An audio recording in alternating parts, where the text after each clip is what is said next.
नमस्कार। आज के इस वीडियो में आप सभी का स्वागत है। आज फिर बात करेंगे एक महान एक योद्धा महिला की, जिनका नाम है चेन्नम्मा। कैसे एक महिला भी स्वतंत्रता के साथ अंग्रेजी सरकार को कैसे धूल चटाया इन्होंने, और इनको स्वाधीनता पसंद थी, इनको गुलामी जरा सा भी पसंद नहीं था। नाम है रानी चेन्नम्मा। कर्नाटक के एक छोटे राज्य के राजा थे मल्ल सर्ज, जो कला प्रेमी थे और विद्वानों का बहुत आदर करते थे। एक दिन उन्होंने अपने राजमहल में श्रीरंगपट्टन के प्रसिद्ध संगीताचार्य सदाशिव शास्त्री के संगीत का आयोजन किया। संगीताचार्य शास्त्री जी ने अपनी कला प्रस्तुति से राजा और प्रजा दोनों को मुग्ध कर दिया। राजा मल्लसर्ज ने वस्त्राभूषण एवं अलंकार इत्यादि देकर संगीताचार्य को सम्मानित किया और साथ ही उनसे अनुरोध किया कि वे उनकी छोटी बेटी छोटी रानी चेन्नम्मा को संगीत की शिक्षा दे। महाराजा की दो रानियां थी, बड़ी रुद्रम्मा और छोटी चेन्नम्मा। काकतीय राजवंश में जन्मी चेन्नम्मा प्रारंभ से ही मेधावी थी। उन्होंने कन्नड़, उर्दू, मराठी और संस्कृत इत्यादि भाषाओं में निपुणता प्राप्त कर ली थी। शास्त्री जी उन्हें संगीत की शिक्षा भी दे रहे थे। वह आखेट, शस्त्र संचालन और घुड़सवारी में भी पारंगत हो गई। अब कित्तूर पर संकट के बादल गहराने लगे। महाराजा मल्लसर्ज को पूना के पेशवा ने कैद कर लिया और कुछ ही दिनों में उनकी यह लीला समाप्त हो गई। रानी चेन्नम्मा के पुत्र का भी अल्पायु में ही निधन हो गया था। बड़ी रानी रुद्रम्मा के पुत्र शिवलिंग रुद्र सर्ज द्वारा राज्य का संचालन कराया, किंतु वे भी गंभीर रूप से बीमार हो गए और अपने बचने की कोई आशा न देख उन्हें गोद लेने का परामर्श दिया गया। उन्होंने अपने स्वजन के पुत्र को गोद लेने का मन बनाया, किंतु दीवान मलप्पा सेठी को उनका यह विचार ठीक नहीं लगा। मलप्पा सेठी ने कहा कि इसके लिए धारवाड़ के कलेक्टर मिस्टर थेकर की अनुमति लेनी होगी। इस पर रानी चेन्नम्मा कुपित हो गई और कहा कि हमारे घरेलू मामलों में दखल देने वाले अंग्रेज कौन होते हैं? क्या अब शिवलिंग रुद्र सर्ज से मास्त मार्डी गौड़ा के पुत्र को गोद लेकर उसका नाम गुरुलिंग मल्लसर्ज रखा। कुछ दिन बाद शिवलिंग मल्लसर्ज का रुद्रसर्ज का निधन हो गया। राजकाज का सारा भार रानी चेन्नम्मा पर आ पड़ा। दीवान मलप्पा सेठी पहले से ही नाराज चल रहा था। वह राज्य को हथियाना चाहता था, पर रानी के सामने उसकी कुछ भी ना चल पाती थी। ईर्ष्या और द्वेष के कारण मलप्पा ने इस गोद लेने की सूचना धारवाड़ के कलेक्टर मिस्टर थेकर को दे दी। मिस्टर थेकर अंग्रेज का कलेक्टर था। तत्कालीन गवर्नर लॉर्ड डलहौजी की हड़प नीति से सब भली भांति परिचित थे। अंग्रेजों की नियत इस फिराक में रहती थी कि कोई देसी रियासत उन्हें हड़पने को मिले। फलस्वरूप कलेक्टर मिस्टर थेकर ने गोद लिए पुत्र गुरुलिंग मल्लसर्ज को उत्तराधिकार मानने से इनकार कर दिया और कहा कि रानी संरक्षिका का भार छोड़कर सभी अधिकार दीवान सेठी को सौंप दें। रानी चेन्नम्मा ने इसे अमान्य करते हुए कित्तूर की स्वाधीनता के लिए अपनी प्रतिबद्धता प्रकट की। कलेक्टर थेकर ने कई संदेश भेजे और बार बार धमकियां भी देते रहे, किंतु रानी जस की तस बनी रही। वह यह भी जानती थी उसके दोनों दीवान मलप्पा सेठी और वेंकट राव अंग्रेजों से मिले हुए हैं, क्योंकि उन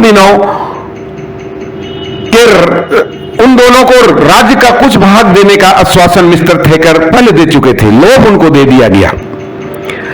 रानी ने आसन्न संकट को देखते हुए युद्ध की तैयारी प्रारंभ कर दी और इसके लिए अपनी प्रजा का आह्वान भी किया। कित्तूर की प्रजा भी जी जान से अपनी रानी के साथ थी। दोनों देशद्रोही दीवान यद्यपि उनके विरुद्ध थे, किंतु गुरु सिद्धप्पा जैसे योग्य दीवान और बलन्ना रायन्ना, जगवीर और चेन वासप्पा जैसे योद्धा उनके साथ थे। पूरा राज्य युद्ध की तैयारी करने लगा। हिंदू और मुसलमानों दोनों ही पूर्ण सहयोग प्रदान कर रहे थे और वे स्वयं भी युद्धाभ्यास में जुट गई। रानी स्वयं इन सब तैयारियों का निरीक्षण कर रही थी। देशद्रोही दीवान मल्लप्पा सेट्टी और वेंकटराव इन तैयारियों की जानकारी अंग्रेजों को दे रहे थे। ये दोनों देशद्रोही दीवान गुरु सिद्धप्पा को अपनी मार्ग की बाधा मान रहे थे। उन्होंने एक कुचक्र रचा और रानी की रसोइया महातब्बा को प्रलोभन दिया और खीर में विष मिलाकर रानी को देने को कहा। वह झांसे में आ गई। जैसे ही वह विष मिली खीर देने को आई, रानी की शुभेच्छु कलावती ने इसका भंडाफोड़ कर दिया और रानी बच गई। वह खीर महातब्बा को खिलाई गई और वह तड़प तड़प कर मर गई। उसी रात चेन्नम्मा ने अपनी सभी सैनिकों को तैयार रहने के लिए कहा। साथ ही यह भी कहा कि यह युद्ध केवल कित्तूर के लिए ही नहीं, यह हमारी पुण्य भूमि भारत की अस्मिता के लिए है। 23 सितंबर 1824 को रानी ने थैकर की सीमा पर आक्रमण कर दिया। फाटक खोल दिए गए। रानी की मर्दांगनी झलक रही थी और वे सिंहनी के समान अंग्रेजों की सेना पर टूट पड़ी। रानी की तलवार शत्रुओं के शीश को काटे जा रही थी। देखते ही देखते थैकर को भी मार गिराया। मैदान लाशों से पट गया और थैकर के गिरते ही अंग्रेजी सेना भाग खड़ी हुई। बहुत से सैनिकों को बंदी बनाया गया, जिसमें शिविर के अफसर स्टीवेसन और इलियट भी थे। दोनों देशद्रोही दीवान सेट्टी और वेंकटराव को भी गिरफ्तार कर लिया गया। बाद में मंत्री परिषद की सलाह लेकर उन्हें मृत्यु दंड दे दिया गया। अंग्रेज फिर तैयारी में लग गए। मद्रास और मुंबई के कुमुक मंगाकर डिकस के नेतृत्व में 3 दिसंबर 1824 को पुनः आक्रमण कर दिया। इस बार उनका सैन्य दल सशक्त और विशाल था, किंतु रानी के देशभक्त सैनिकों का मनोबल भी कुछ कम नहीं था। एक बार फिर अंग्रेज हार कर भाग खड़े हुए। अंग्रेजों को यह हार खटक रही थी। चेन्नम्मा वीर योद्धा के रूप में स्थापित हो गई और तीसरी बार फिर कित्तूर पर आक्रमण किया। इस बार कूटनीति के सहारे कित्तूर के कुछ लोगों को प्रलोभन देकर अपने पक्ष में कर लिया, जिसमें कित्तूर के किलेदार बसप्पा भी शामिल था। उसने बारूद में सूखा गोबर मिलवा दिया था। साथ ही कुछ अन्य भेद भी दे डाले। भयंकर युद्ध हुआ। अंग्रेजों की सेना की भारी क्षति हुई। अंत में रानी को गिरफ्तार कर लिया गया और उसके विश्वास पात्र सैनिकों यथा रायन्ना, जगबीर, नागरकट्टी, चैन वासप्पा एवं बलन्ना इत्यादि को गिरफ्तार कर इन योद्धाओं को अंग्रेजों ने फांसी पर लटका दिया। रानी की यह सदमा बर्दाश्त न कर सकी। रानी को यह जो सदमा लग गई और उन्हें बर्दाश्त नहीं हुई। बेंगल हॉल में कैद रानी चेन्नम्मा ने अपने आत्मबल से ही अपने प्राणों की आहुति दे दी। धन्य है वह कित्तूर की नारी, धन्य है शौर्य और साहस के प्रतीक रानी चेन्नम्मा, जिसने अंग्रेजों के छक्के छुड़ा दिए।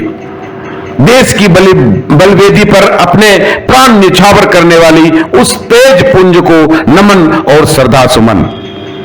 आज भारत स्वतंत्र है, लेकिन इन महिलाओं के जिन्होंने स्वतंत्रता के लिए अपनी आहुति दे दी, जान की आहुति दे दी, उन्हें नमन और इनको याद करना हमारा कर्तव्य है। इन्हीं भावनाओं के साथ धन्यवाद।